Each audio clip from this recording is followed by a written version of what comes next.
Welcome to the deep dive. Today we're tracing the really long military journey of Morocco. We're going way back to medieval times, right up to the modern Royal Armed Forces. Absolutely. And, we've looked at quite a few historical accounts, some academic takes too, and it's striking how Morocco's location, just geographically, has played such a huge role. Definitely. So thinking about the Middle Ages, there were those three big dynasties, right? Each kind of different militarily. That's right. You had the Almoravids first, around 1040 or so.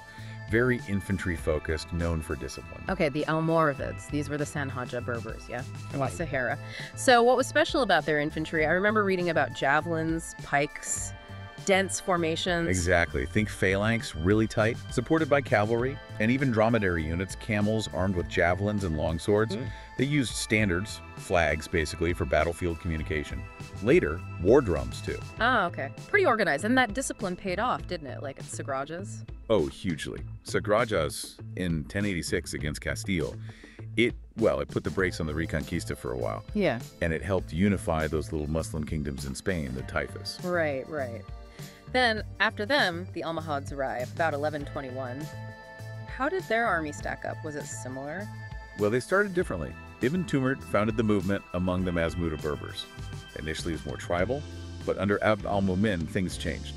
They built these really dense infantry blocks. People called them impenetrable walls of lances. Wow. So still heavy on the infantry. Very much so. But they also incorporated other groups. Berber tribes were key, of course, like the Harga, but also Andalusian troops. You get arbalesters, crossbowmen coming in, plus an African slave elite, the Abid al-Maksan, and even some Christian mercenaries. Farfanes, they were called. Quite a mix then. And their tactics. I heard they started with guerrilla stuff in the mountains. Yeah, early on in the Atlas, yes. But then they moved to direct assaults on Almoravid forts, sometimes even night attacks, which is interesting. They had that big victory at El Arcos in 1195 against Castile. But then things turned, didn't they? Las Navas de Tolosa. That was the big one, 1212, a decisive defeat. That really marks the beginning of the end for their power in Iberia. Okay, so that leads us to the Marinids. Around 1215, another Berber group, the Zenata. What was their thing, militarily speaking? Two key things stand out with the Marinids. One, a really formidable navy, often commanded by the Sultan himself. And two, gunpowder. They adopted artillery, cannons, basically, pretty widely and early on. For sieges, yes, but also in battles. Gunpowder already. Interesting. So sea power and early cannons, what did the rest of the army look like? Still had traditional Berber elements, but they also used quite a few Christian mercenaries, perhaps even more so than the Almohads. And they liked long sieges, I gather. Tlemcen took 9 years. It did. Shows their persistence. They kept up the fight in Spain, supporting Granada, until the mid-1300s, but they also had a major setback at Rio Salado in 1340. Ah, against Castile and Portugal? Did that sort of clip their wings in Spain? Pretty much hindered their Iberian plans, yeah. And they poured a lot of resources into fights in North Africa, too, like against Tlemcen and Tunis, which, drained you. So looking across these medieval dynasties, we see this clear weapon evolution. Melee stuff like lances, swords. The nimcha is a classic Moroccan sword, right? Yeah. Then bows and slings, and boom, Marinids bring in the cannons. Exactly. And fortifications evolved, too.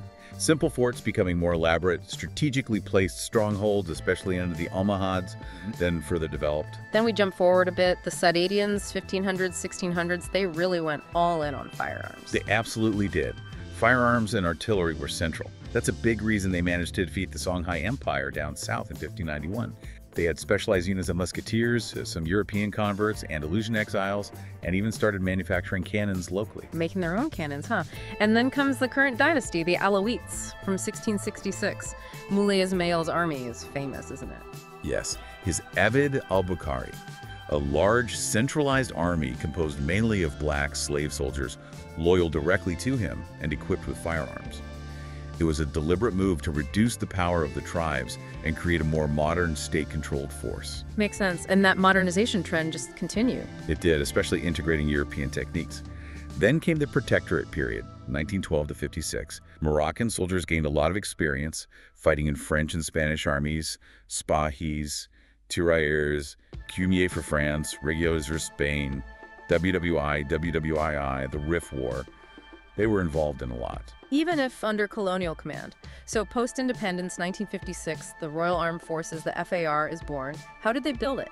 They brought together personnel from those French and Spanish units, plus fighters from the Moroccan Army of Liberation. It was about forging a national army. They quickly started modernizing, setting up the Royal Navy in 1960, for example. And the FAR has been busy since then. The Ifni War, the Sands War with Algeria, involvement in the Arab-Israeli conflicts, the Long Western Sahara War, UN peacekeeping, too.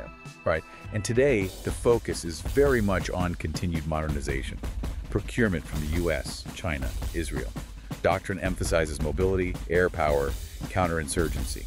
Professionalism and interoperability with allies are key themes. So the structure now is Army, Navy, Air Force, RMAF, Gendarmerie, and the Royal Guard protecting the monarchy. Correct. And the RMAF has some serious kit F-16s, modernized Mirage F-1s, a whole range of drones like the Heron, Harfang, Chinese wing looms, Turkish Bayraktar TV-2s, Apache attack helicopters. And the Army, organized geographically. Into northern, southern, and southeastern zones, with mechanized brigades, infantry, paratroopers, desert units, equipped with modern rifles, vehicles, and significant artillery like French Caesars, American M109s, and MLRS rocket systems. Those special forces, of course. It's quite the transformation, from disciplined medieval infantry and Berber cavalry to a complex modern military leveraging drones and international partnerships. It really is. Technology, doctrine, conflict experience, it's all shaped today's FRR, which was a vital role in Morocco's security and regional stability. Which really makes you think. And that leads to a final thought for you. Considering this incredibly long and diverse history, what do you think might be the next big change, the next evolution in how the Moroccan army is structured or what its role will be, given all the new security challenges popping up around the world?